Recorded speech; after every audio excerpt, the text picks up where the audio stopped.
আসসালামু আলাইকুম। ইএস প্লাম্বিংয়ের পক্ষ থেকে একটা ভিডিও নিয়ে চলে আসলাম আপনাদের মাঝে। আমাদের কাজ প্রায় শেষের দিকে।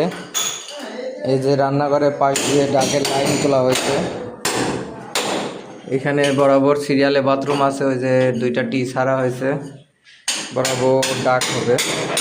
আগে প্ল্যান ছিল বাইরে দিয়ে নেওয়া, পরে বাড়িওয়ালার বাইরে জায়গা নাই, যে কারণে হলো ভিতর দিয়েই ডাক করা হয়েছে। এই যে আমাদের ভীমের যে ফ্ল্যাশটা আছে, এই বরাবরই মোটামুটি কাজ করে দেওয়া হয়েছে। নিচে জাম দেওয়ার জন্য ভাঙা হচ্ছে। নিচের জামটা খুব জরুরি প্রয়োজন, এবং ভেঙে দিলে পরে জিনিসটা আটে ভালো। আর যদি এরকমই বালু টালু দিয়ে দেওয়া হয় তাহলে পরবর্তীতে দেখালো লিকেজের হওয়ার সম্ভাবনা আছে।